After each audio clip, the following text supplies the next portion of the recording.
Santa Cruz is a very old town and has a long history of ghosts and hauntings. The most notable of which being the Brookdale Lodge. Opened in 1903 by James Harvey Logan, the Brookdale Lodge sits deep in the redwoods of Santa Cruz County. It was opened as a luxury hotel, but quickly took on a different reputation. Only a few years into operation, the young niece of Mr. Logan drowned in the river running through the main lobby of the hotel. It was rumored that no one noticed the young girl's absence until hours after she was deceased. Guests and staff alike claimed to see the ghoulish apparition of a girl wandering the halls. Not long after the young girl's drowning, the hotel was sold by Mr. Logan. Many others claimed to see apparitions apart from the young girl, but these are hard to back up with any form of historical evidence. And it's not just in the woods of Santa Cruz County you'll find haunted locations. In the town you find things like this too. Our second location, Evergreen Cemetery.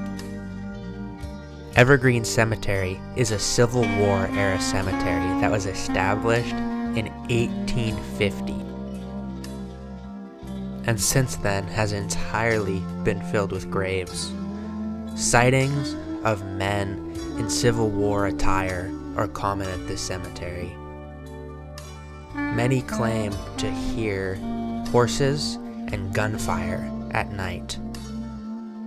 It is believed that those who face traumatic deaths are far more likely to become ghosts in the afterlife. Could this be the reason for the hauntings at Evergreen Cemetery? It's hard to know. And for our final haunted location, I'll tell you about a place that you won't see mentioned anywhere online, but one where I myself have seen a spirit. In the Santa Cruz Mountains, there's a Christian summer camp, one that has been abandoned since the 1970s, and one that has many theories surrounding it. Opened sometime in the 1930s, the summer camp would take school-aged children and house them for a few weeks at a time. By all metrics, it was a completely normal summer camp, and it operated uninhibited until the early 1970s. The camp fell on financial hardship, and many say this is what closed it. But there's another theory, and one that is far more disturbing. On a cold evening in the summer of 1971, an unknown man lurking in the dark forest intruded on the campground. His intentions were unknown, but what is known is that he was confronted by a member of the camp staff after that man broke into the staff cabin. In the struggle that followed, the staff member was killed, and the man fled back into the woods. The body of the staff member was discovered in the morning, but it was far too late. Okay, we're here. These are the staff cabins that I was talking about in that audio. Now, the ghost story I have to tell you today happened when I was a little kid. I used to live around here. I used to live with my mom and my dad over in a house over in that direction. And